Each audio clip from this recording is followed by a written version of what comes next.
You're listening to the Raw Reaction on the AngryMarks Podcast Network.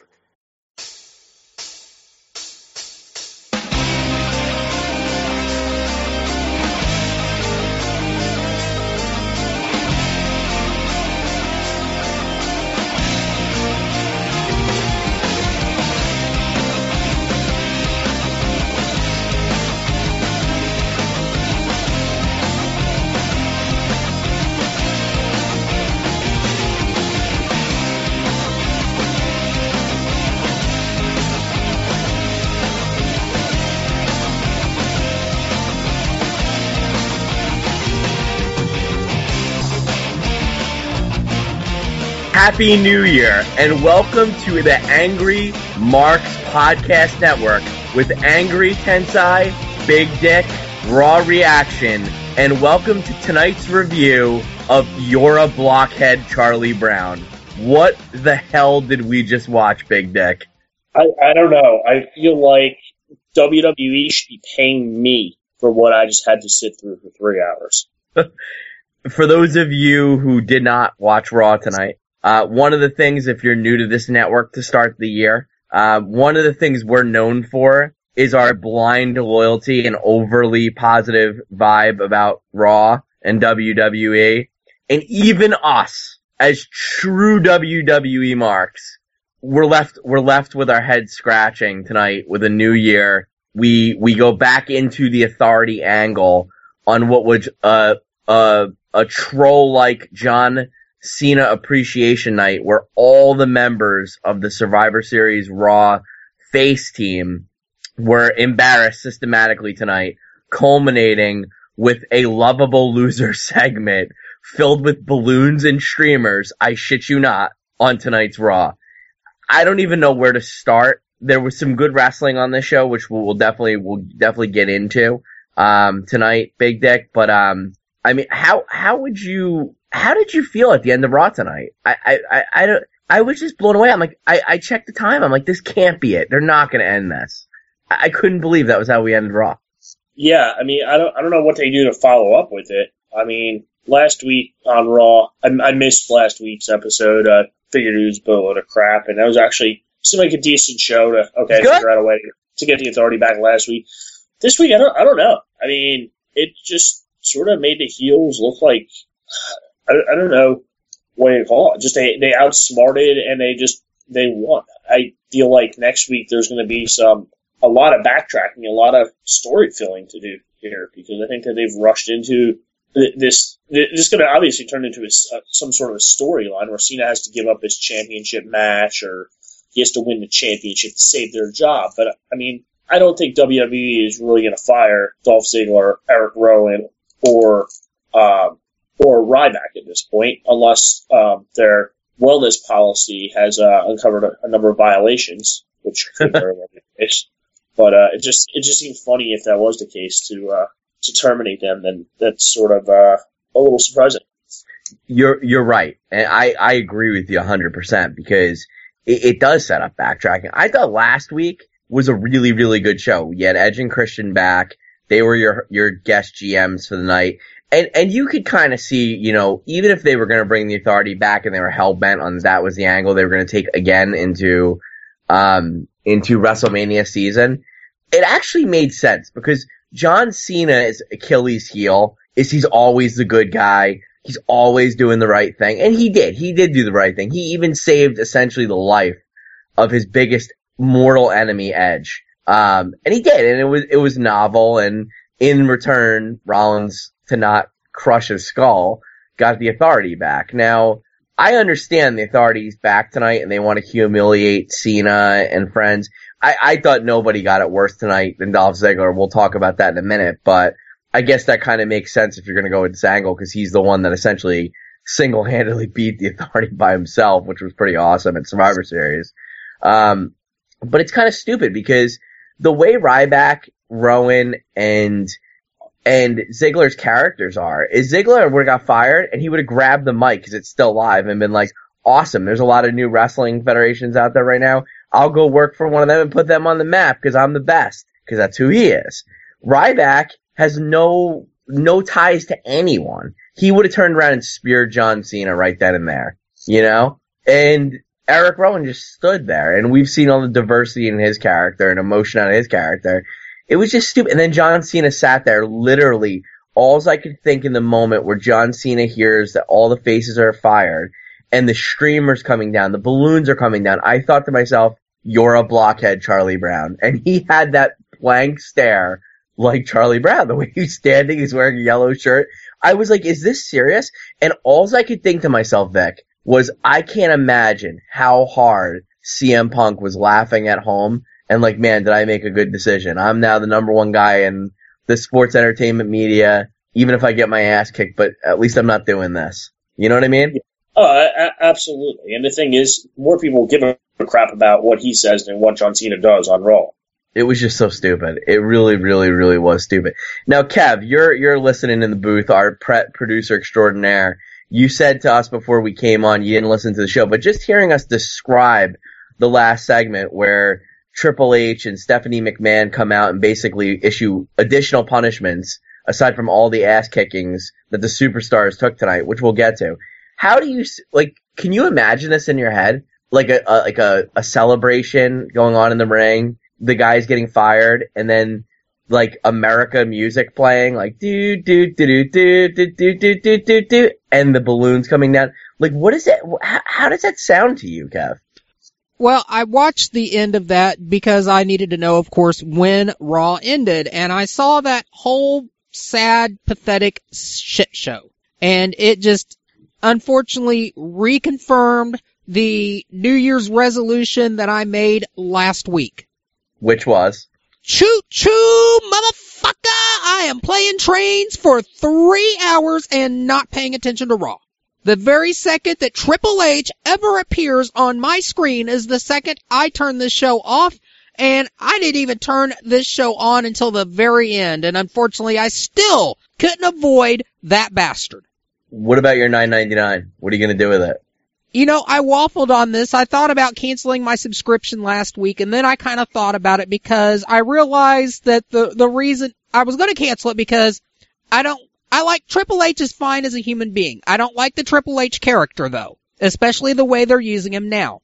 I didn't want my $9.99 going towards his salary to support that character and that character development. However, I decided to back off of that because as somebody pointed out, WWE Network brings you WWE NXT, and that is some of the best wrestling programming ever, and that is thoroughly programmed and written, and everything is done by Triple H. So obviously Triple H knows something about good quality wrestling. And whenever Triple H appears on NXT, his time is very brief. He shows up as the representative of WWE, he tells you what's going to go down, and then he gets the fuck off of there and he lets people do their thing. Like Wait a second, he doesn't dominate half of the show? No. And made a storyline? I don't know. That sounds sort of stupid to me. I mean, it's a completely radical idea, but obviously Triple H knows how to do it. But then I have to tune into Raw and see this fucking shit show. So I've made the decision.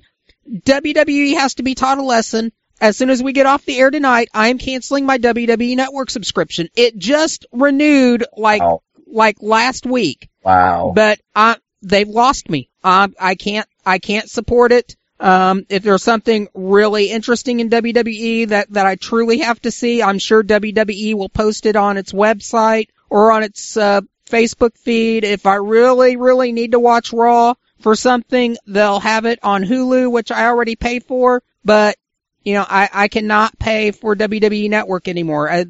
This has just completely turned me. I'm done. I hear you. And you know what? What makes you a great producer is you really know how to segue and you really know how to direct us. And you brought up NXT, which, you know, there's no doubt about it. I think it's well documented here. I've slowly but surely been won over with NXT, and I do watch it weekly on my time. I might not watch it straight through, but I do get through the show in a week's time and watch all the matches. Now, there are some ridiculous characters I can't stand that I think are stupid over the last almost the last year I've watched it. Mojo Rawley, the stupid Baron Corbin character that people like. I just don't, even the jobbers like the CJ Parkers and all these guys, the tag teams they have, the Ty Dillinger and whatever. I not every character captivates me, but I obviously can see the talent in the Sami Zayns, the Adrian Nevilles of the world. Now I have to say, to your point about Triple H, there is supposedly a lot of animosity in the locker room towards NXT, especially after the show they put on at our Evolution and how popular it's getting and becoming almost like a subculture.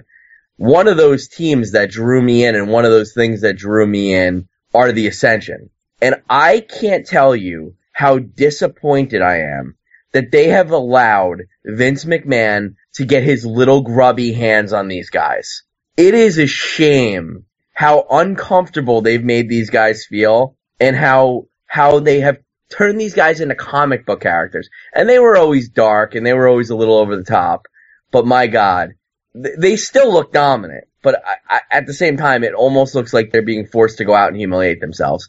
Any thoughts on that, guys? I mean, I love them. I think they're awesome. I think they're going to turn the corner. I think they're going to be the tag team. But man, what was that tonight? Like, why did they have to talk about Demolition? Listen, I love New Demolition. I love Demolition. But why did they have to talk about Demolition and LOD? I didn't get that at all. This is the second time they've done it. You want to take a stab at that, Vic? Apparently, Vic's already dropped off the line. He's done with the show, I guess. He's pissed. He is pissed. No, but seriously, like, you've watched NXT. You've watched the Ascension's characters. I wasn't with them from the beginning. I remember Kenneth Cameron with Connor. But I didn't see their initial when there was like 4 of them with Ricardo Rodriguez and Epico. But, I don't understand what this LOD thing is all about. I don't understand. That really wasn't their character. They were more dark than over the top. Wouldn't you agree? Yeah, I don't know. The only thing I can think of is that they just thought maybe the new audience wouldn't get it, but if they kind of tied them back to a very iconic character in LOD, that maybe fans would get it. Maybe they'd draw in old fans. I don't know. I mean, from what I saw last week, I can't comment on this week, obviously, but what I saw last week, I thought that was fine. I wasn't offended by that, but it was obviously not the same characters that were in NXT. And the Ascension characters that were in NXT were absolutely over with fans. I mean, they just absolutely shredded through competition. They didn't pander to fans, but they didn't shy away from fans cheering for them either. Obviously, they knew the strength that they were playing to in the NXT crowd. And I don't know, maybe if WWE thinks it's a different kind of crowd, or if that won't give it, I don't understand. Vic, are you back on the line? I am. I don't get it, because I heard nothing about, like, these guys being horrible from AngryTensai. I heard nothing but praise. They were gonna be great. They're a dominant, badass tag team. I didn't see Raw last week. I didn't see any of their debut matches. This was absolutely horrible. I mean, if anything, they should have run through substandard tag team and had the announcers compare them to LOD. Or JBL buried them. What's that? JBL buried them. Yeah, no, absolutely. He's like, I've wrestled them, and so did Booker T, one of the greatest tag team champions ever. And I'm like, wait a second. It's like, you're supposed to be trying to get these guys over. I mean, JBL, at least should be put him over as the heel announcer. He didn't do any of that. He threw them under the bus. It's intentional. It's intentional. I want you to watch last week, and this is everybody who listens to us, and I know you're going to say, this guy's an Ascension mark. He's been trying to push him on us the last year. But dude, watch last week's Raw. Miz goes stiff. They were supposed to come in and just decimate Sandow and Miz, which they kind of did, but the moves were all herky-jerky, and they moved fluidly in the ring, and they didn't last week. Because watch Miz. He's pouting in the corner. He stiff legs them. They were not bumping for Ascension, and it was very clear. And it's showing me that there's a lot of animosity about how these NXT guys are coming up. And we heard the stories about how the Shield went through it. And really, the Shield only worked with the top guys, because I'm sure most of the mid-card wouldn't have supported them. And I just think that's terrible. You're never going to get out of the rut WWE's in. Even I understand this. If you can't establish new stars, you have to have new stars. And what NXT does great is it does pump these guys up. And yeah, true, you could watch matches from a year ago where Emma's down there and the crowd's marking out, and she is a no talent. I don't care how good she wrestled down there. Her character's a flake. She's a flake. I don't care. You're not going to convince me otherwise. I just told an iPhone case and got caught. Exactly. Bottom line is, there are forces working against the Ascension, and it's not the evil that they speak of. And the only thing that's a wasteland is where they're headed with the way the bookers are sending them. And watch Victor's body language. And I'm not talking about you, Victor. I'm talking about Rick Victor. Watch Victor's body language as he turns to the side after he said, "What a rush," whatever he said. You could just tell how, we haven't analyzed anything in a year since we've been on, and I'm analyzing the shit out of this. So this is how strongly I feel. Watch his body language. He's so dejected after he says the lines. Go back, put it in slow-mo, because I did. And you could see the confidence that these guys exude in NXT coming right out of them, because they know that's not how they should be portrayed. And that's the characters you prep them to show. And here's the day. I have used the joke years ago where I said, hey, how they misused Benoit in WCW. Eric Bischoff, Benoit, we got a great idea for you. We got a great gimmick for you. It's in your locker room. And he opens up the locker and it's the La Parka costume. This is very similar, but it's real. Okay? I never thought the day would come where guys are like, shit, I got called up to Raw. I'm leaving NXT. That's where we are for real. And I kid you not, guys. This is me saying this. I clearly can see the difference in the products. This is not a wrestling show. This is what South Park was making fun of when they showed WWE. This is a drama. And they gotta get back to what we want to see, and that's wrestling. You know what? Main event, make fun of it all you want, but it's actually, you get 2 matches and they wrestle. And there's always a clear winner in those 2 matches. That's what we need. You don't get that. You get that an hour of Raw. You don't necessarily get 2 matches. You get a lot of Triple H on the mic and some herky-jerky storyline development. Would you agree? Let's talk about the action. Take the finish, take the middle, take the interference out of it. On just the wrestling, did you love the Wade Barrett-Dolph Ziggler match? Oh, absolutely. That was probably the best match of Raw. It was awesome. Yeah. I would have liked to see Ziggler. I would have liked to see him win. I was actually going to text you during the show, hey, do you think this is where he gets his main event push moving forward? But at the end of the show, he ended up being fired, so I don't think so. He might not have, he must not be doing too well in a wellness policy, I guess. Vic, to your point, I was positive that Ziggler was going to overcome all odds and win that match. There was no way they were going to put the title back on Wade Barrett. And I really thought the one thing the writers did do well, so we're going full circle. We talked about the end of Raw, but at the beginning of the Raw, it was more of the same, that they announced it was John Cena Appreciation Night, and every member of Team Cena essentially would be punished during the night as well. And the match they put Dolph Ziggler in was against the guy who never lost the Intercontinental title, Wade Barrett. And I have to say, I was pretty juiced up. I'm like, that's a cool concept. That makes sense. And you could just kind of feel like it was kind of a big match. And one cool thing in the ring was Xavier Woods and New Day was standing next to Dolph Ziggler, and Xavier Woods kind of gave him like a real look, like, you ready? Like this, like you could just tell that they felt it was like a big match.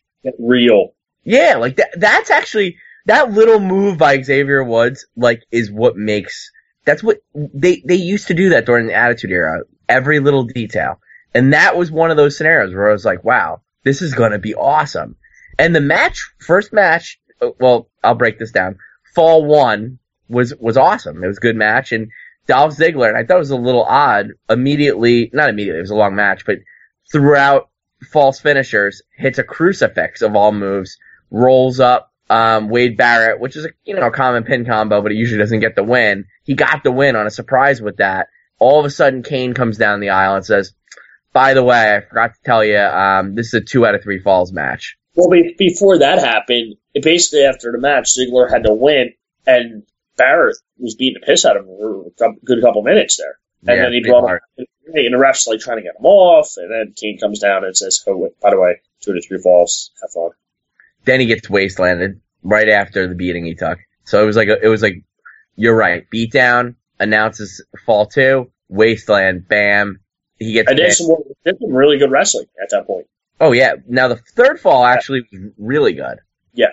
Unfortunately, false finishers ends in a bullhammer thanks to Kane interference.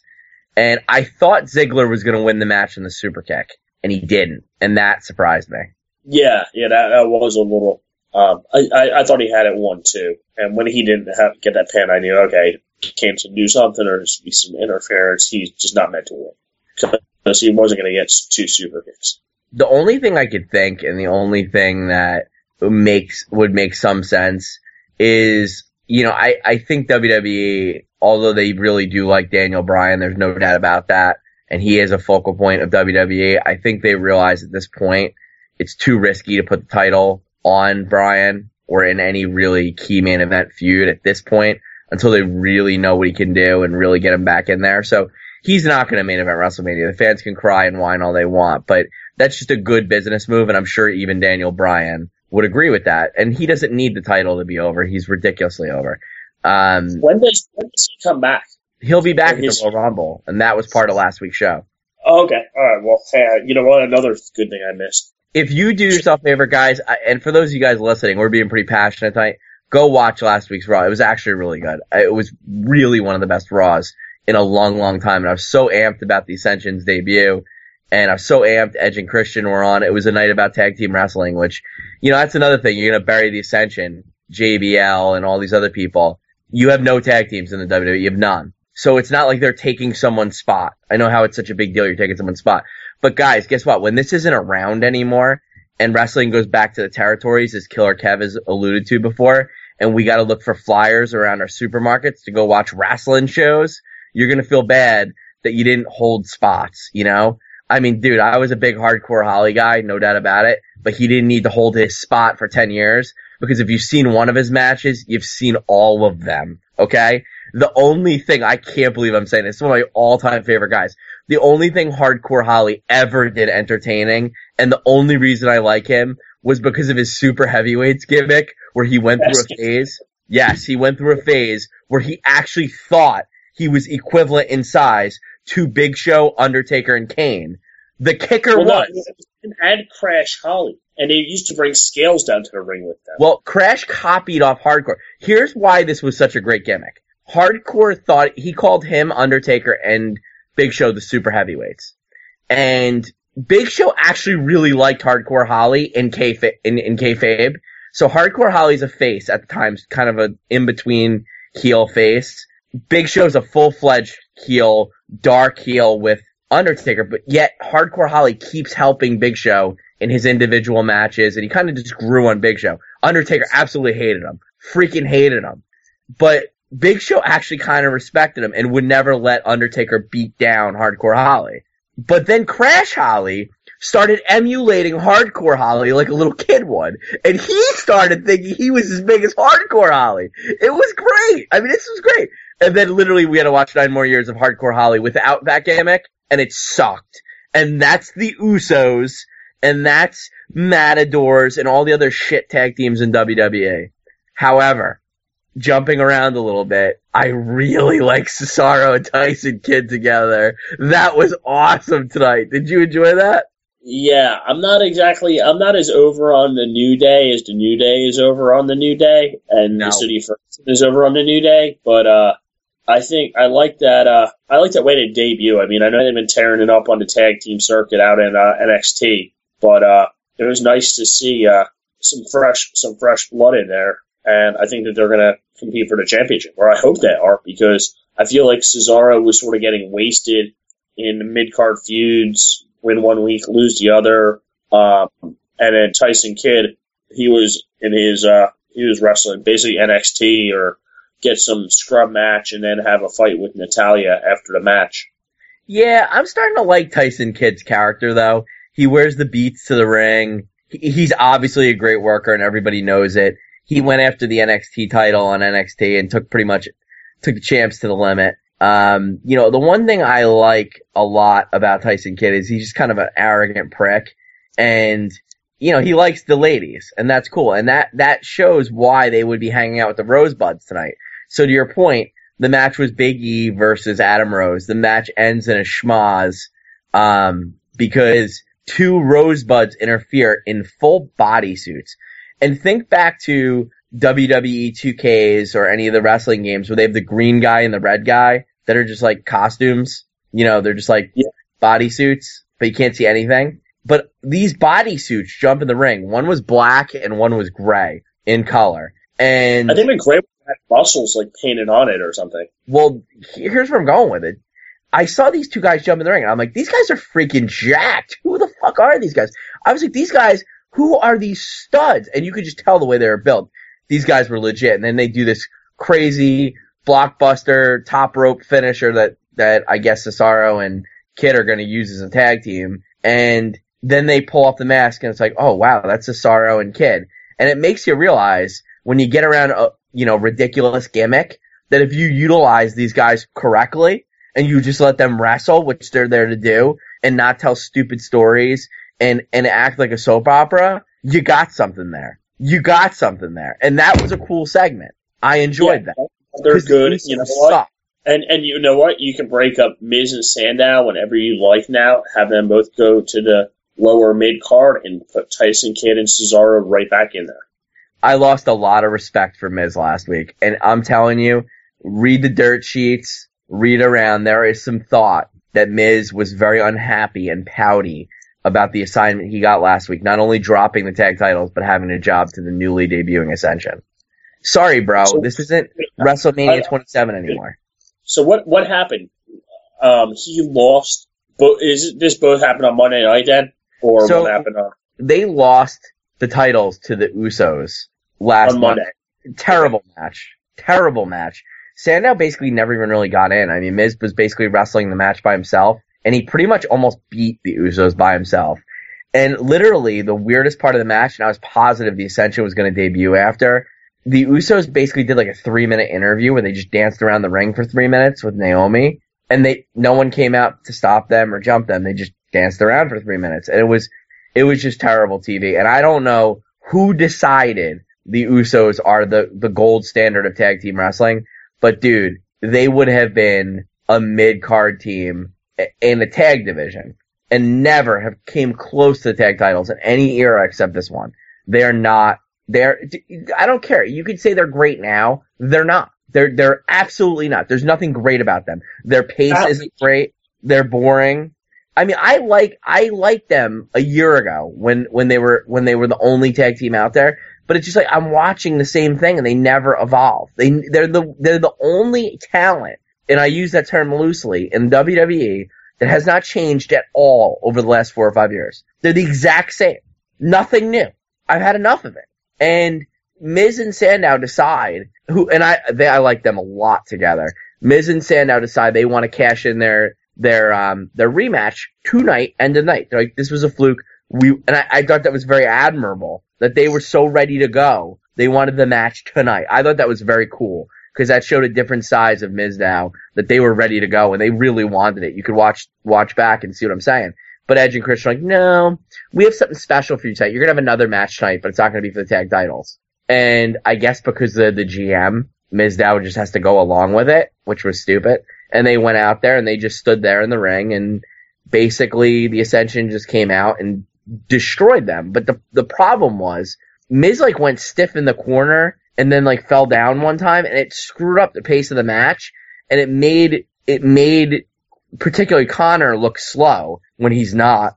And it was really Miz just wasn't bumping correctly. And then after Miz came in and took the fall, or Sandow came in and took the fall, Miz was literally, you could see it. Cause I watch all this shit, man. I watch the reactions cause I like to see, what they're doing when they're not in the ring. And Miz is noticeably pouty on the apron. You can tell he's not happy. And it's not as in character. It doesn't look right. Yeah. No, I hear what you're saying. And I mean, it's because he thinks he's the main eventer. He thinks that he's the guy that headlined WrestleMania 27.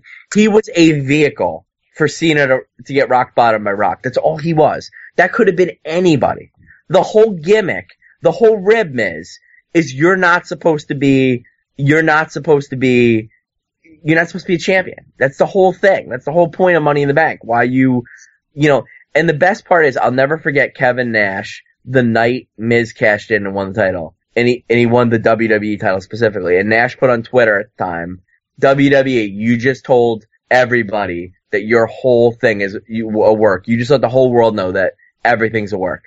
Like basically saying you've just completely shown the industry that everything's booked and all realism's gone. Because really, you know what, Miz, he's a good worker, but he shouldn't be number one. And he's proven that over time that he has no right being near that main event. He's at the top of the card. He's a draw. Miz was a decent heel. Miz wasn't a Rollins heel. Miz wasn't a great heel, but he was a heel. We are a fan of tag team wrestling, and anyone who stops tag team wrestling or tries to get in the way of it is not a friend of mine. And I will say this. You talk about evolving and how the Usos have not. How about evolving? AngryTensai. I have opened up my horizons to NXT, and I am pouring my heart out on their behalf. And slowly, if you go back and you have 52 free hours, listen to the last 52 hours of Raw Reaction. It won't take you that long. It'll only take you a little over 2 days. You can listen to us for 2 days straight, and you'll see how slowly I go from not wanting to embrace NXT to, wow, I checked this out. It was really good. Hey, there's these guys down there that are really good. Hey, this guy's small, but he's pretty awesome. And little by little, even myself is jumping on the bandwagon, and I see the value. I'm there. I'm with you guys. I'm with the IWC. I have officially joined the IWC. I'm one of you. I'm in. Can we before we start recapping Raw, if NXT was better, can we recap that first every week? Well, you know what it is, and I think most people, even the blind NXT fans, have to be a little honest with themselves. Not everything down there is good, for sure. Now, basically the fans mark out for anything because they're college students.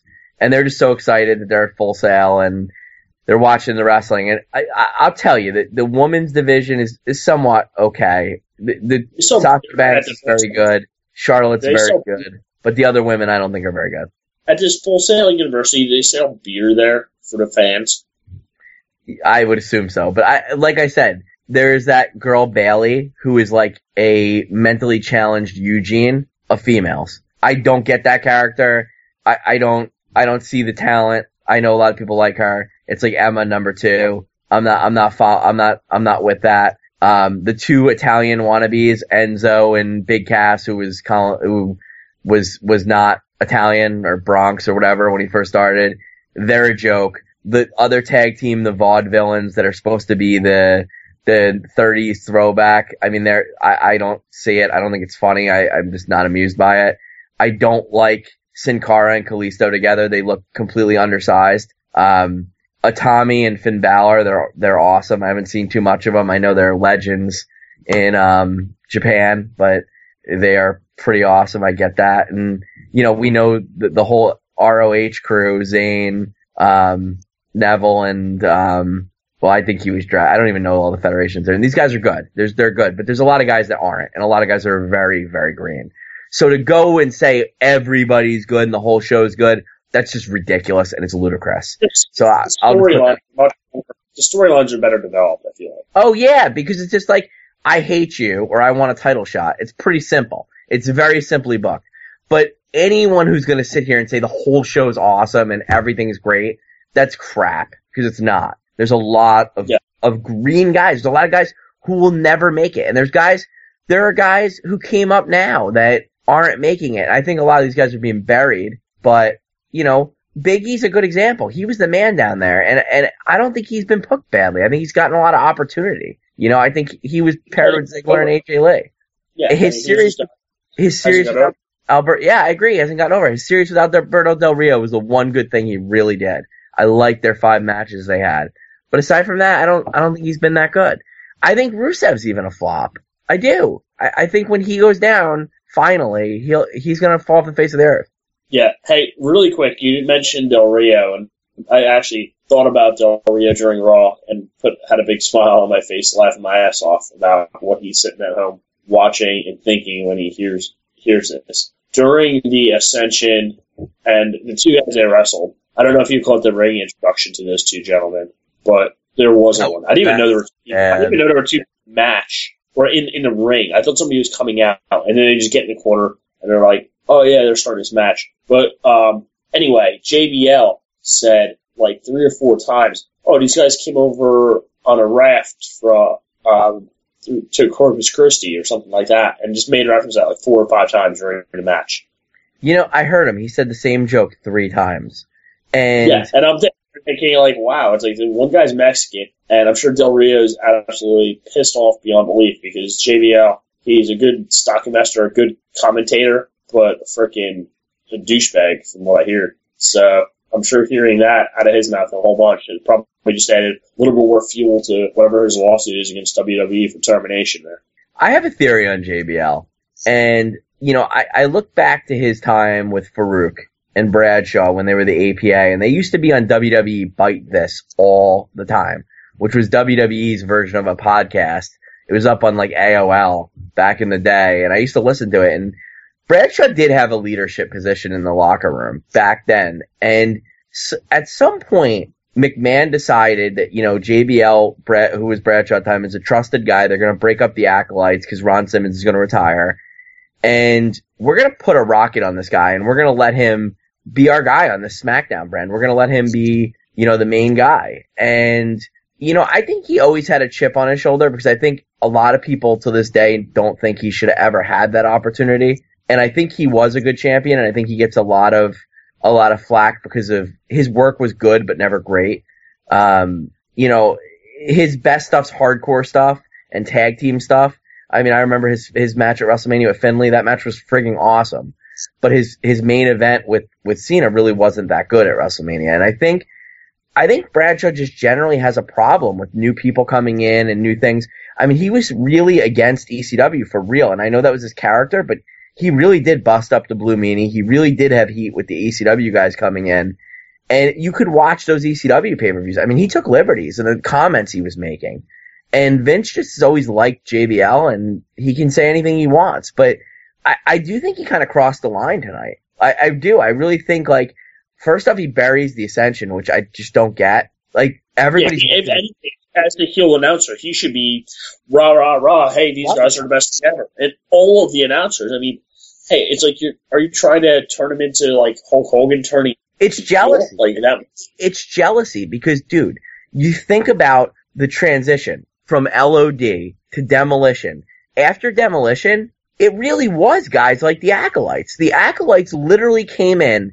They were heels that never backed down from anyone, took on anyone, and won. And they were kind of like a Demolition in their own way. And I think a guy like JBL sees guys like the Ascension come in, and he sees the talent, and he knows they're going to be a big thing, and he just doesn't want it to happen. And it's like, pass the torch. There's having more bad-ass tag teams, like long-term tag teams, have there been since the Acolytes? Probably not many. Lame. I would have liked them to say something like, instead of Demolition and LOD, I would have liked them to say, hey, it's like we're better than teams like Harlem Heat or the Acolytes. It wasn't their choice, though, dude. I understand. They were, like, they're told, you say this, and if they don't, they will get fired. Period. And it sucks. And it's just like, you could see the dejection on Victor. And Connor's had a couple chances, and he's kind of bounced around NXT since it was a show. And he's, they liked him. You could tell they were going to do something with him eventually. But Rick Victor was like a jobber in NXT when they first changed from FCW to NXT. And when Kenneth Cameron got released, this was a big opportunity for him. And I think in his mind, he hit the jackpot. And then, tonight, like, it's like, dude, come on. Do we have to do that? Do we have to do that? And then they fight the jobbers, and I get why they're fighting the jobbers, because you want them to look ultra dominant and you want people to actually work with them. But by JBL just making fun of the guys in the ring and just calling them illegal aliens. But on top of that, though, isn't WWE supposed to be PG? He shouldn't be able to get away with that. Like, Kev, do you like, just hearing us talk about that? I mean, I know you're a pretty man of today. You're for everybody, and I love that about you. You don't care if you're black, white, gay, straight. You're like, that's why I like you, because you like everybody. Like, as do I. Seriously. And I'm not trying to sound like a little bitch, but I was offended by it. It's like, dude, you're making fun of, like, That's why Alberto Del Rio hit that guy. Like, you can't say that. Like, that's not cool. Yeah. And he wasn't kidding around. He really wasn't. He said it 3 times. Same joke. Go back. I'm just blown away by it. And I can't believe Vince condones that with his PG show. They have a huge audience in Mexico. That's not cool, man. No, Sorry. It's not. It's not. And we're a rib. Our show's a rib. We make fun of everything. And we'll joke around, but if we were literally on TV and not giving our disclaimer, you just don't say things like that. Like, he could have even said I was kidding around or something, but it was the least effective segment I've ever seen on Raw, and I was so pissed that JBL did that to the Ascension, and the fact Booker T jumped in on that, good job, Buck. Good job, man. Way to be. That's why you're in TNA.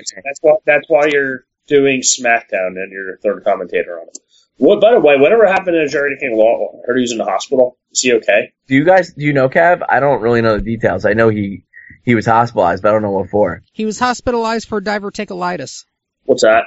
That's what Brock Lesnar had. It's an intestinal disease. It's the same one that Brock Lesnar had, where he had to have part of his colon cut out, and it pretty much ended his UFC career. Oh, That's a serious condition. It's completely recoverable. But it is pretty serious, and apparently he had been suffering from it for a few weeks now, and just kind of put it off until he couldn't anymore. Yeah, crazy. I haven't seen any update on how he's doing though. There was also perhaps somebody in the chat room might know. Who's in chat tonight? Let's see. We had quite a crowd a few minutes ago. It looks like our chat room may have had a net split or something, but we had Nikolai in there, and Bionic Iguana, and Monday Night Yawn, and Mama K was in there for a few minutes. Oh, sweet. And apparently you've picked up quite a fan in Raw Sucks. Well, I don't think Raw sucks. I think tonight's Raw sucks. They're two different things. Well, no, there's a username named Raw Sucks. I know, but I'm not trying to inspire that, because that's not what we want to project here on Raw Reaction. But we have to be honest, right? We're going to be positive when we're positive, and we're going to be negative when we're negative. And play 50 shows, we're going to say 3 of them aren't good, 47 are awesome, and I just found tonight insulting to the fans. I think we invested in Survivor Series. We invested in Team Cena. We invested in Dolph Ziggler. We invested in Sting. And this is our payoff? Like, what the... And then Edge, of all people. I mean, he's screwed us enough times on things. Him not being able to defend himself is the reason. They made Edge look so weak, man, and that kills me. Edge, let me tell you something. Edge would kill Seth Rollins, alright? I like Seth Rollins, but Edge was the man. And I hated Edge. Edge was so good that he was probably the heel I hated more than anyone. Because he always got over on the guys I liked. Yeah, and I was almost waiting, seeing that happen, or seeing the way everything unfolded last week with Edge, to seeing Edge actually come out with the authority this week, like hand in hand. Oh, that would have been awesome. That would have been freaking awesome. That would have been awesome, Vic. That would have made Edge and Christian look so badass. Like, that they got over on Cena, who's one of their all-time biggest nemesis. Like, how cool. Oh, man, would that have been awesome. Vince, you can still do it next week if you're listening, Vince. Still do it next week, buddy. I read something very funny. Because, one thing I was thinking was, the reason that they wanted to keep Cena as the person that could bring the authority back was because I had this idea in my head, which I'm sure a lot of you did too, was that, like, one day Cena, when he finally turns heel, he'll bring the authority back, which could be 2 years from now, but it's planted. But somebody in a forum that I was reading their thoughts on the storylines, and a gentleman in the forum who wrote a very good note, by the way, said, folks, at the end of the day, you have to realize, and I could have took credit for this, but it's too good to take credit for it because it's so awesome. You have to understand that the McMahons are such selfish and egotistical people. They wanted the month off to celebrate the holidays with their family, and when the holidays were over, they were going to come back. And that almost seems like what they did, and it really upsets me. I don't think that's what they did. I'm going to say something somewhat close to that. Could have been a little bit, could have something to do with it. But what I think happened was, I think that Stephanie and Triple H said, okay, well, this has been going on for a while, whatever. We're starting to get some go-away heat here. They were going to come back. Anyway, just sort of saying, okay, this is, maybe it's run this course. Let's let Team Cena win. You don't have to fire anybody. You give those guys a push, get them over, go into the next pay-per-view, and see how, okay, the anonymous Raw GM works with the computer, or Ho-Ho Hogan, or Edge and Christian, and do that for a couple weeks, and see how ratings work. Right. We all know that December ratings are freaking in the shitter. Yeah, no matter so who. I'm sure that Stephanie was saying, well, hey, you know what? It's like we tried to be off, but ratings started taking a dive, so we better come back now. So I mean, they got like a month of bad or lower ratings compared it to last year or this year. Hey, it's falling week over week over, or year over year falling. Just point out where it's falling, and okay, hey, guess what? We need the authority back. Yeah, I could see that, dude. I could see that, and you know, you make a good point about the holidays. I mean, we were talking to Kev about our calendars and whatnot, and I think we all agreed that the last week of December we'll just take a show off, just because it's the end of the year and a lot's going to be going on, and that's kind of what people do. They're out Christmas shopping. It's New Year's or Christmas. You're not watching wrestling. You DVR it or whatever, you know. So, you know, I agree with you there, and it's funny you say that, because one thing I thought was funny in Triple H's first segment before he dished out all the punishments is he made fun of each week of Raw, and he goes, oh, and Ho-Ho Hogan, that was real good. Some of these things, these guys are so petty, man. And you give them a live mic, you hear the inflection in some of their voices. I don't know, a lot of it's legit, man. A lot of it's legit. And we all know Triple H harbors a lot of hate towards Hogan's generation, specifically Ultimate Warrior. Yeah, well, he's dead now, so Triple H. Well, I will say this. Thank God for one thing. Triple H could never entice Ultimate Warrior to get back into a ring with him and make up for what happened. And it's like WrestleMania 6. You know what, Hogan? You can have Halloween Havoc 91 where Horace Hogan hits Warrior with a chair. Nobody saw it. Nobody remembers it. And the people who did saw it forgot it. Everybody remembers WrestleMania 6. Warrior took you down, bro. It's never going to change. You're never going to have a chance to beat him at WrestleMania. And Hunter, you will always be the guy that lost to Warrior in like 20 seconds. And at WrestleMania 13 or 12, it ain't going to change. You had Sable with you that match, which I dig. But that's all you had that night. Now, just recapping some of Raw. Roman Reigns took on Big Show. You didn't miss much. Roman Reigns wins by DQ. Big Show gets himself disqualified. I don't even want to go through the match. The one thing I want to bring up, though, about Roman Reigns is somebody has forgotten to tell him that the Shield broke up. Man, has he not evolved at all since the Shield broke up. My lord. Yeah, I mean, his push or lack thereof is pretty freaking embarrassing. I mean, since he went out with his injury, he was pretty over. Yep. But having segments where he actually talks or does the thing on the video board, absolutely freaking horrendous. I almost like before I'm ready to cover my ears or put it on mute before he even starts talking. He's standing there. They ask him a question. I think WWE is aware. I really think they're aware, and I will tell you this: if it's not the only reason I can justify Ziggler losing the Intercontinental title tonight is I think he's either going to surprise us and win the Royal Rumble on top of Survivor Series, or Randy Orton RKO out of nowhere is going to win the Royal Rumble. And I'm okay with either of those things. Everybody knows I like Randy Orton, and I got shit on all of last year by everybody who listens to this thing about how much Randy Orton sucks. But ever since RKO out of nowhere got big, everybody loves him now. Yeah, exactly. I mean, did you see the one, the highlight of the Jameis Winston sack? That, oh my god, I was pissed myself. And I was on the internet like before the end of the game. Did you like that the ref also got the RKO out of nowhere?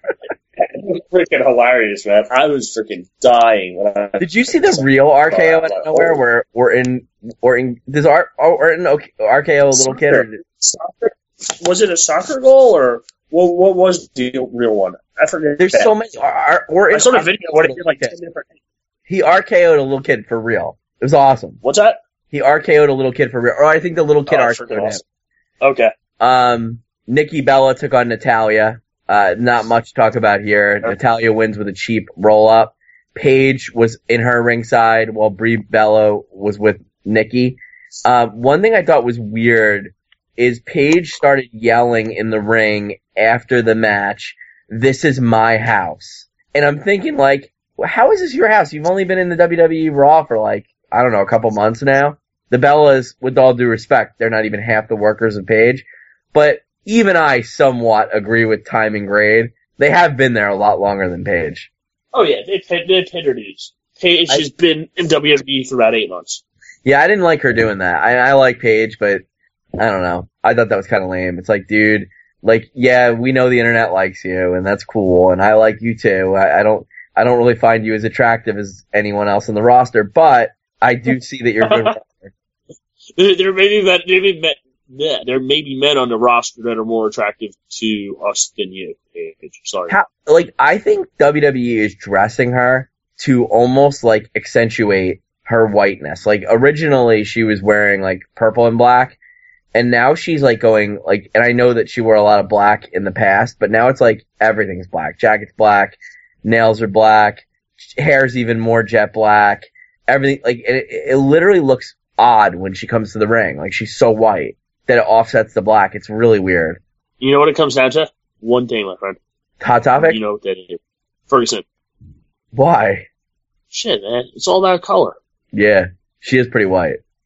Speaking of white, the whitest guy in the world, Luke Harper, took on the other whitest guy in the world, Eric Rowan. So Eric Rowan comes out first. I still, as I've said, I don't really get his theme music. I don't get it at all. It's like Asian, like, historical music or something. I don't know. And then, did you watch Development where they talked about, like, how he's like a wine connoisseur and, like, a member of Mensa and, like, all that sort of thing? And I guess the theme music works for him. Well, yeah, it's just sort of like, hey, you look at all everything wearing a sheet mask. Luke Harper's theme music's badass, and I truly believe he's deranged. He really owns his character. He's very good. But I was very excited when I saw Luke Harper go out. So Eric Rowan's in the ring. We don't know who he's going to face, or I think we might have, but I just didn't see the preview, like, of what was coming up next. Then Luke Harper comes out. I'm like, holy cow, this is going to be a good match, dude. I don't think I've ever seen these guys one-on-one. I'm pumped. And then J&J Security come down in the ring, both of them as special guest referees. And they completely ruin the match. Eric Rowan never gets out of the blocks because they break up or get in the way of every move he makes. Luke Harper wins. Rowan tries to beat the hell out of both refs after the match, but for some reason, Luke Harper feels loyalty to J&J, comes back and beats down Eric Rowan again. Go figure. Go figure. The one cool thing, which actually looked like it really hurt Eric Rowan, was after the match, he was getting his beat down by Luke Harper, and J&J Security got up, and they both went off the ropes, and they kicked. It was like both feet towards the head at the same time from different directions. And I'm like, holy, like, that's what hit. And it was after the match. And I don't know if Harper was holding him in place or he was just down, but it was pretty freaking badass move. Well, you know, they were both good workers in their day, man. Noble was really solid, and Mercury with Morrison was an awesome tag team wrestler. So, you know, I mean, the guys know what they're doing. They just, their gimmick is to be boobs and not act like they can wrestle. So, you know, they got it in them. If they really wanted to, they could work. That's for sure. They're probably two of the better workers WWE had. I refuse to cover the Usos match because there was no titles on the line, and we've said enough about them today. I'm looking forward to the fact that at some point, I'm hoping the Ascension takes the titles off them, but we'll see. Now, yeah, we had two other matches. Let me see. There was a handicap match between Ryback versus Seth Rollins and Kane. Originally, it was supposed to be just Seth Rollins, and then Kane. Oh, I forgot to tell you another thing. Like in the Ziggler match, Rollins and Kane. I mean, you guys know what's going to happen there. They just double team them, curb stomp them, and they win the match. Ryback puts up a good fight, but he's not going to win that. So more of the same. The punishments are handed out. The big match tonight in the true main event was Dean Ambrose versus Bray Wyatt. I mean, listen, ambulance matches are kind of a schmoz, but this was a good one. Ambrose jumping off the table, elbow dropping, on Bray Wyatt through the table was pretty cool. Bray Wyatt wound up winning this thing in a complete war. I mean, I don't know really what there is to say to this match outside of the fact these guys, they work very well together. And if Bray Wyatt is truly going to wrestle The Undertaker, I understand why he won this match, but I just feel like Dean Ambrose is getting to the point now where he's lost every crucial match he's ever been in, and I'm not really understanding that. So if I was going to pick a third guy to be the surprise winner of the Royal Rumble, I'd pick Ambrose, and I'm so sure at this point that it's Orton, Ziggler, Ambrose. It's got to be, because these guys probably WWE's not going to go with Reigns, because every website in the world is reporting Reigns is booked to beat Lesnar. They're not going to do that, because that's what they did with Batista, and it didn't work. Yeah. Now, who do you think? Do you think Triple H fights Undertaker? Or I'm sorry, not Undertaker, Sting? Absolutely, that's going to happen. That'd be a good match. I don't think Undertaker wrestles this pay-per-view. I don't think Brock Lesnar, based on the new main event, one of the things that was a big development tonight was Seth Rollins has been added to the Royal Rumble as a reward for bringing back the Authority, and it'll be a three-way against him and Brock Lesnar. I don't know how the match is going to end, but I foresee Rollins being pinned in the match, but somehow cashing in Money in the Bank after the match and walking out with the title, as bizarre as that sounds. Lesnar is probably not going to be at WrestleMania, and I'm starting to believe that. Yeah. No, because I think you're right. I think that there's definitely going to be a way. And the weird thing is, like, the last couple of weeks, it's sort of been Heyman and Brock Lesnar and Seth Rollins and pretty much everybody on the same page. And all of a sudden, now it's, oh, wait a second, you just put Seth Rollins in the match against Brock Lesnar. How does that make your client feel? It's stupid. It's like, the thing is, the idea behind Brock winning against Undertaker was the guy who beats Brock will be made for life. I mean, they will be the guy at WrestleMania to take down the most indestructible WrestleMania performer ever since Undertaker, right? I mean, this is the guy who did it. So you talk about putting over, whoever beat Undertaker was going to get that rub, but the guy who beats Undertaker obviously gets that rub as well. Especially a guy who's held the world title as long as he has. And that was a former MMA UFC world champion. I mean, Brock's so decorated, and I get that he wants to go back to MMA or what have you, but if they just let Rollins chicken shit his way to the title, I mean, I don't know. Or Cena, even worse, Cena walks out with the title over Brock. I mean, dude, I don't know, man. I think you just wasted everything. You wasted the whole year.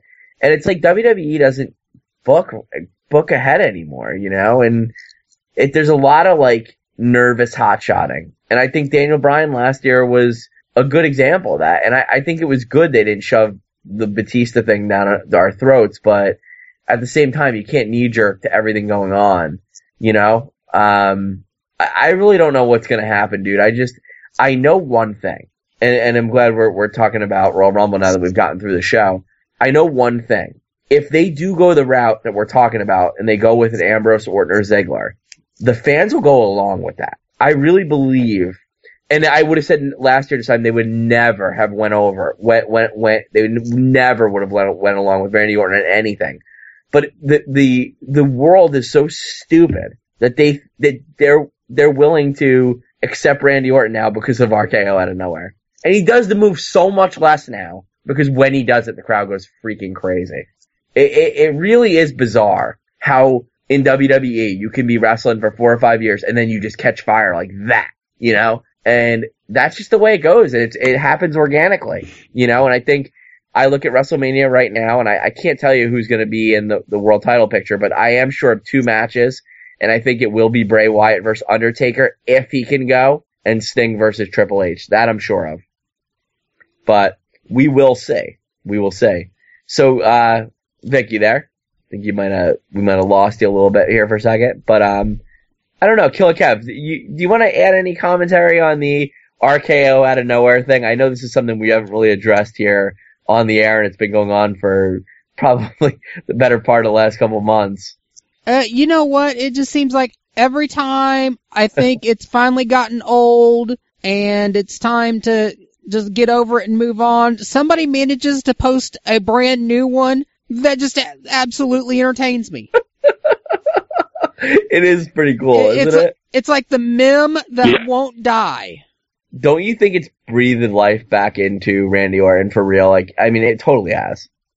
I really think it has. He's going to come back as a face now. And I can see him doing the RKO on the referees and anybody else in the ring and winning the championship. Maybe even Jameis Winston can do it. Apparently he's going to have some free time, not having to take class or argue against rape allegations. You know what? I could see that. They finally bring him back. Triple H won't give him the time of day anymore or whatever. He can't get matches. He can't get title shots. He's shut out of the Rumble. And just like from Rumble all the way to WrestleMania, no wrestling matches for him, just random RKO out of nowhere on anybody. That's what Stone Cold did, and that would be great. And honestly, people forget. You know, I get really upset when people dog Randy Orton. I mean, I was a big Evolution guy, as you guys know, and they were a cool faction, and I've always had respect for Orton, and I think literally SmackDown saved his life a couple of years ago, where he really put it back together. You know, he's a 12-time world champion, and he's only 34, and I don't think he's even got 60% of the tread on his tires that John Cena does. John Cena has worked his ass off in and out of the ring for the WWE, and I think Randy Orton's had a lot of downtime, and I think he's going to be around for a long time. And this may shock you. If he can stay out of trouble when all is said and done, I think he will have more title reigns than any wrestler ever. How about that one? There you go. Anybody want to take one at that? Maybe not. But that's just my opinion. Anyway, like I said, Raw wasn't great tonight, but we all know the Royal Rumble is probably the most entertaining of the pay-per-views and the best of the pay-per-views because the Royal Rumble is the coolest, most badass match of all time, and it allows comebacks, which is the coolest thing in the world when we get surprise entrants and you get to see things like Kurt Hennig coming back or Booker T and Kevin Nash coming back in the same night or Honky Tonk Man making a comeback. You'll see something cool like that every year, I'm sure. The New Age Outlaws, Road Dogg at least, came back one year to surprise us. You know, these are cool things, and everybody loves the Royal Rumble. So it's going to get better. I promise you that. And, you know, I hope one of the things that WWE is doing right now, and it could be, is as the luster is coming off Randy Orton's star, they may be purposely keeping things gray because they don't want to book to an obvious winner. And that's cool. If that's what they're doing, and they're going to go with somebody obscure or something different, then you know what? Book the surprise. That's cool with me. I dig that. I'm down with that. So let's hope that's what it is. But other than that, I think Raw left a lot to be desired tonight versus last week, which was a blockbuster show. And you know, the one thing that's going to be on my mind this week, and it really will be, and I'm not just making a joke or being dramatic, is I really like these Ascension guys, and there's something that's kept me interested in wrestling the last couple of months. And man, I hope they don't blow it, because I really want to see tag team wrestling come back, and I think these guys could be great for a long time to come, because I don't think they're the type of guys that can go solo. I think they have to be a tag team, and we miss those type of guys so much. Let's hope. Anybody want to add any plugs or anything to my monologue, Jerry Springer style there? Well, I've got some plugs. No, do you think that does Sting interfere in the Royal Rumble pay-per-view if you match at SummerSlam? I didn't hear your full comment, but I think he will interfere in either the aftermath or part of the main event, and that may lead to the Money in the Bank cash-in. He will not interfere in the Royal Rumble match itself. Okay, interesting. Okay. So we don't have, it doesn't seem like we have a lot of matches set up yet. I mean, you sort of see where you're going with some of these, but you can't really see a lot of them don't have like happy 30th birthday or anything like that. I think Facebook needs to change that. Well, traditionally Royal Rumble only has 5 matches. And the people in the championship match will generally, except for 1 year, they generally will not be entered in the Royal Rumble. So if you're getting a title shot that night, you won't be in the Royal Rumble for the most part. And that's been consistent with every year except one of the years where they did let the loser of the championship match come into In both, it was a year they had WWE and the world title. So I don't think it's likely we'll see that. So I mean, I guess we'll probably have a tag team title match. We'll have an intercontinental title match where both entrants are in the Royal Rumble. So that probably would be Barrett and Ziggler, especially if Ziggler's going to win. They will book him in a match so that they make it look like he can't win the Royal Rumble. So I could see that. Usos will take on somebody. I don't know who it's going to be. That's probably about it. I don't think there's going to be anything really provocative. Maybe another Ambrose Wyatt match. I mean, I don't see why they would after tonight's match, but it's possible. They said it a couple of times during this match. Sorry to cut you off there, but especially Michael Cole harped on it like 3 times. This is the conclusion to this epic series. It should be. It should. They got me pissed off though, because you know what? Let it be a conclusion. You don't need to throw down my face. It's a conclusion. I mean, it's a big enough match. People will draw their own conclusion. But telling us that, right, hey, this is a big match because we're holding together is sort of bullshit. Well, I don't know. You know what I like? You know what was a favorite moment of mine? The night Randy Orton won the title, and he's backstage partying with Evolution, and he made out with his super hot wife while he's holding the title. And I thought, to the victor goes the spoils. It's one of my favorite Randy Orton's memory. While Ric Flair and H are congratulating him on how great it was that he won the title, and Big Dave is in the background. It just looked like a lot of fun. I don't know why I brought that up, but it just looked like a lot of fun. Anyway. Trying to get herself off of Raw, because it wasn't very good. Did we hit all the matches yet? She was a hottie. Well, you know, one thing I want to point out, you know you did cut off Killer Kev, who was about to plug. But that's okay. Go for it. I mean, if you guys have anything else to discuss, please discuss. But you shouldn't be cut off like that. You deserve better. Well, I'll get my time in at the end. Can I just bring up one thing again? And this is my last comment for the night. You know, I couldn't help to think when Cena was talking in the ring before the Authority came out, I couldn't help to think, do you notice that there are 2 big men behind you, Cena? One being Titus O'Neil, one being Darren Young, they're not standing together, but they're literally next to each other because there's no person in between them. And they're both wearing really long t-shirts, and it appears that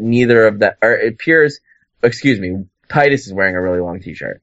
And it appears to me like he's wearing no pants. Meanwhile, Darren Young has a very, very tight t-shirt that's tucked into his briefs. And I thought to myself, I wouldn't be so comfortable turning my back and talking while there's a giant man with nothing on except knee pads and a long nighty shirt who's 6'8", 300 pounds, and just a giant man named Titus. And then to my left, a known gay man. Known. Reportedly. Accepted. And not there's a problem with that, but he's wearing a tucked in t-shirt into briefs. Now, before you guys answer that comment, I will just bring up that I like to bring a stand-up element comedy to our segment. And I'm just joking about everything I say, but doesn't that sit a little uneasy with you guys? A little bit? No? You guys think that's normal? Because the t-shirt and briefs look, and I know I've brought this up many times, I can't get over it. I can't do it. Do they have to continue to do the t-shirt and briefs look? Can't they make these guys wear jeans to the ring? You know what? I'm all for an Aces and Eights reunion. I want to see Ken Kennedy come out and tag up with Dean Ambrose.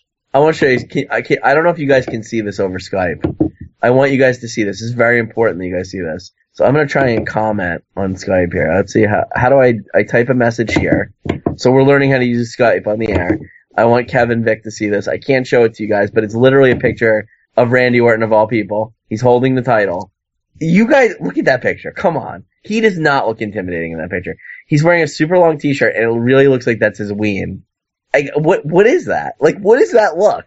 Like, I get he's trying to sell a t-shirt, but that's so weird. Like, think about it, guys. Look at that. You see, this is why we have Moms Against WWE. You think? Oh, don't post this on their website. They will go ape shit. Are you serious? Or is this a joke? Sarah, you know what? Go to their Facebook page, Moms Against WWE. You post that image and ask them if that is something they would support. So can I ask you guys this? So you see this picture. No, I'm not trying to make it worse than it is, but what if I cut off the picture at mid-title, right? Because he's holding a title at his side, and you don't see his knee pads. So you just literally see like the bottom of his thighs all the way up to the top of his thighs. Like, wouldn't that be like disturbing? Like, really, it already is disturbing. But if you can't see the knee pads and the boots, you wouldn't know that he's a wrestler, right? I mean, you would just be like, what the hell is that? Like, it's really weird. And I mean, this is the stuff that people, like we've talked about, like my wife, for instance, who once in a while walk by while I'm watching this and say, why is he wearing a t-shirt with bikini briefs? Like, that's really weird. Like, it really is weird. It is weird. This is not normal. And we have been conditioned to believe that this is a look that's normal. You walk into any bar in this country wearing that outfit, you see what happens to you. It's not going to be good. Even Big Dave, could not walk into a bar in that outfit. Somebody would make fun of him, and Big Dave would wind up annihilating that person. But that's what would happen. You can't get away with that. Where are the tights? I don't see the tights. It looks like he's wearing a nightie, does it not? Kev, come on now. No, maybe. Would you wear this look in your house? I wear that look all the time without the briefs. You wear a night shirt, no underwear? Right now, as a matter of fact. No, you're lying. Kev, no. With my stocking cap on. Dude, I don't think any guy can get away with a giant t-shirt nightie. No, probably not really. I mean, my t-shirts that I wear, I mean, they're not nightie length, but they're not tight muscle bound t-shirts either. No, but that's a t-shirt. But you know what? You know what I can live with? I could live with like the Ryback tights or the old school John Cena tights, like that kind of like, they're kind of like almost like boxer briefs and they're tights. And then the t-shirt, I can see that. That's like, okay, that makes sense. You look like kind of a biker, like not a biker, a guy who rides a motorcycle, but a guy like a bicyclist. I can kind of see that. I can't do this look. And this commentary deserved this spot here on Raw Reaction, and it's not something to edit out because it is a true concern on Monday Night Raw that they show this. And this is fathers against Raw, because you know what? This is not a norm. I know you're trying to sell t-shirts, but it's not a normal. Anyway, that's all I got. Vic, anything you want to add before Kevin plugs and we get out of here? I'll take that as a no. Kev, why don't you plug? You gotta plug. Oh yeah, they deserve it. It's a new year. Gotta plug. We've had a lot of things popping here the last week on AngryMarks Podcast Network. Of course, I'm gonna plug the Undisputed Wrestling Show. Last Tuesday we had on the first wife and original manager of Stone Cold Steve Austin, Lady Blossom, on, and we had on Thursday night AMP. We got to bring back Nigel McGuinness in a special interview jointly with Undisputed Wrestling and Thursday Night AMP because we had Rick Craig and we had Jordan Garber doing that interview. A great interview with Nigel talking about his new project called LA Fights. Stevie J was on the call as well, so you definitely want to listen to those interviews. Tomorrow night on Undisputed Wrestling Show, we're going to have Kurrigan on. We previously had him scheduled. We had to cancel. We've got him scheduled back for tomorrow night. Just to plug some of the upcoming interviews we've got, not this Tuesday tomorrow, but the Tuesday after, January 13th, we have scheduled Headbanger Thrasher. Yes! How about that? I like that. I was a big Headbanger guy. Yeah. We also have independent wrestler The Chairman, Joey Owens. On Tuesday, January the 20th, we have one of the legends of Gigolo Championship Wrestling, also seen several times on TNA Impact Wrestling, Too Tough Tony will be joining us on the show. Too Tough Tony, that was the guy that used to do Ring the Bell, right? No, that was a different guy. Who was that? I don't remember. Tuesday, February 3rd, independent wrestling announcer Todd Kennelly will be on the show. Also, February 10th, we've got independent wrestler Willie Mack scheduled. We've also got the Cuban assassin Fidel Sierra. There's an old school name for you.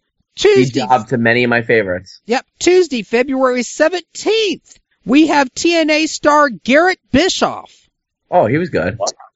So that'll be about a month after TNA Impact launches on its new home on Destination America. So we'll get some inside skinny there. I have two questions for you. Okay. Number one, for the Cuban assassin, and you should write this down. Ask him how he felt about the way Gary Michael Capata used to announce his name. He would be like, "In the ring at this time, the Cuban assassin!" Google any or YouTube any match.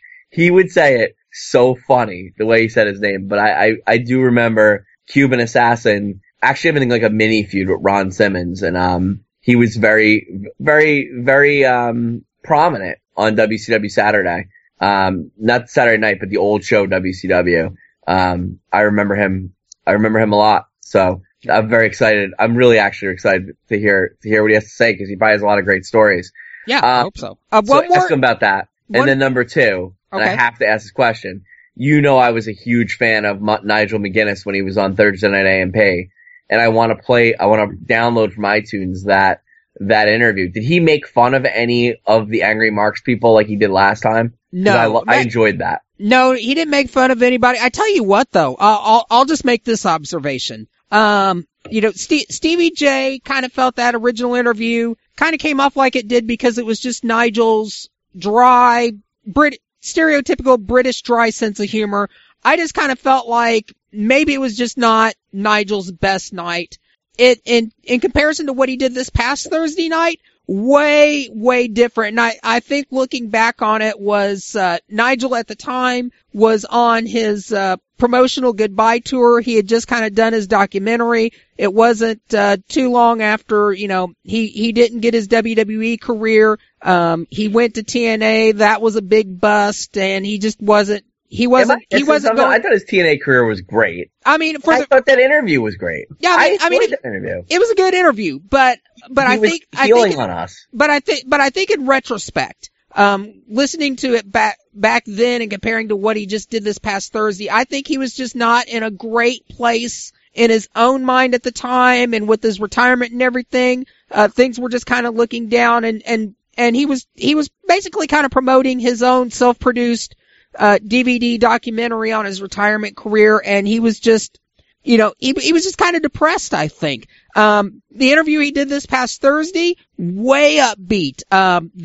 The DVD project that he did with the Kickstarter funding, it was fabulous. It went over way better than he thought, and doing that DVD kicked open a lot of doors for him. And it was after that and after the interview that he became involved with Ring of Honor and got the commissioner spot, and he's in a good place with Ring of Honor these days. He's now got the new project with LA Fights, that's not only basically got the blessing of Sinclair, but it has the backing of a lot of people inside professional wrestling, and things are really looking up for him. He's doing a lot of things he didn't see himself doing 3 years ago. So I think it was from that perspective, a lot better interview. I mean, the previous interview was great. Don't get me wrong, but we're getting a whole different Nigel, and this Nigel is pumped and excited, and he's ready to promote his ass. Nigel was kind of beaten down a little bit. If you would have gave him 20 minutes in a hotel room with Lady Blossom,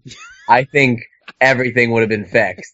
Now, that's the bottom line, because AngryTensai says so. Is that before or after his hepatitis? I don't think you can transmit that sexually, but I could be wrong. I wouldn't want to find out, but. Yeah, I have maybe you can. I have another question though. When Lady Blossom and Steve Austin were married, obviously they had relations. Mm-hmm. Were they the fathers of were they the father and mother of the Blossom twins? I don't think so. They didn't have any children. What is Lady Blossom doing these days? Lady Blossom is now living in England. She's retired from wrestling, and she's just living a very quiet personal life. Austin must hate her. He must hate her. No, she kind of talked about her relationship with Austin, and basically they parted on good terms. They're still good friends.